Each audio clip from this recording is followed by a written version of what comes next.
Hi, ഇന്ന് ഞാൻ വന്നിട്ടുള്ളത് ഒരു പുതിയ പഴവുമായിട്ടാണ്. ഇതിൻ്റെ പേര് സാന്താളം. ഇത് സുത്തേട്ട വന്നപ്പോൾ കൊണ്ടുവന്നതാണ്. ഇത് കണ്ട് ശ്രീനിധി ഇതിനെ കുത്തിക്കിഴിക്കാനൊക്കെ നോക്കിയിട്ടുണ്ട്, ഇത് മുറിക്കാനൊക്കെ നോക്കിയതാണ്. അപ്പം ഞാനിതൊന്ന് മുറിച്ച് നോക്കട്ടെ. ഞാൻ ആദ്യമായിട്ടാണ് ഈ പഴം കാണുന്നത്. നിങ്ങൾ കണ്ടിട്ടുണ്ടോ? ഒരുപാട് കയറ്റി കണ്ടിക്കണ്ട, നമുക്കൊന്ന് മുറിച്ച് നോക്കാം. എനിക്ക് പേടിയാ.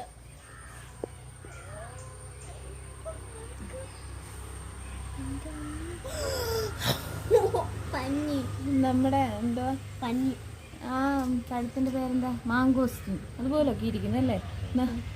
വലിയ തോടൊക്കെ. നമുക്ക് നോക്കാം, ഇതിൻ്റെ കുരു എടുത്ത് നമുക്ക് നോക്കാവേ. നമ്മുടെ മാങ്കോസ്റ്റിൻ്റെ കുരുവൊക്കെ കൂട്ട് തന്നെ വലിയ കുരുവൊക്കെയാണ്. അപ്പം നമുക്ക് ആദ്യം ശ്രീന്തിക്ക് നോക്കാം. ആദ്യം നമുക്ക് ശ്രീന്തിക്ക് കൊടുത്ത് നോക്കാവേ. ശരി,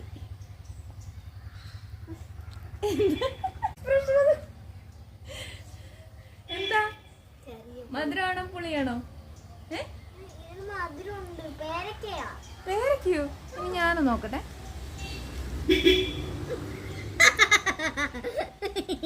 എന്തോ ടേസ്റ്റ്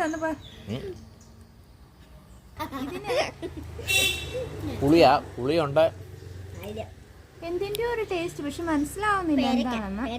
പേരക്കൊന്നുമല്ല, എനിക്കിഷ്ടായി. മൊത്തം വേണ്ട, ഇത് കഴിച്ചോ. അവർക്കൊക്കെ കൊടുക്കാം. ബാക്കി ഇത് നമുക്ക് അവർക്കൊക്കെ കൊടുക്കാമേ. കുഞ്ഞുങ്ങളൊക്കെ ഉറക്കാണ്, അപ്പൊ അവരൊക്കെ എണ്ണീറ്റ് വരുമ്പോ നമുക്കിതൊന്ന് കൊടുത്തു നോക്കാം. നല്ലതാണോ ശ്രീന്തി? ആദ്യം ശ്രീന്തിക്ക് ഇഷ്ടപ്പെട്ടില്ല, പക്ഷെ അതാണ്ട് ഇപ്പൊ കഴിക്കുന്നു. ഇപ്പൊ ഇഷ്ടമാണെന്ന് പറഞ്ഞോട് കഴിക്കുന്നു. ഇതിനെന്തോ കൊക്കോക്കയുടെ പോലൊക്കെയാ, പൊട്ടിക്കുമ്പോ കൊക്കോക്കയുടെ ഒക്കെ പോലെ ആയിരിക്കും, പക്ഷെ ഇത് വലുതാണ്, പുളിയുണ്ട്. എന്തിന്റെ ടേസ്റ്റ്? പുളിയുണ്ട്, ചെറിയ മധുരമുണ്ട്. ഇത് എന്നോട് പറഞ്ഞത് അരി ഇട്ടാ കിളിക്കുന്ന ഇതിന്റെ. അപ്പൊ നമുക്ക് ഇതിന്റെ അരിയൊക്കെ സൂക്ഷിച്ചു വെക്കാം. നമുക്കും ഇത് ഒന്ന് കിളിപ്പിച്ച് നോക്കാം. നിങ്ങൾ കണ്ടിട്ടുണ്ടോ ഈ പഴം? കണ്ടിട്ടുണ്ട്. താഴെ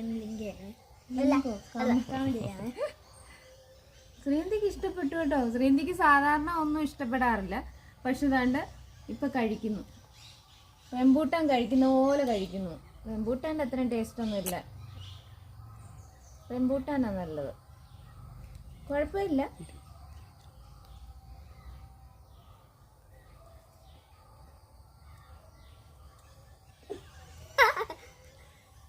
ഓക്കെ, വായിലത് കിടന്നോണ്ട. Bye bye by.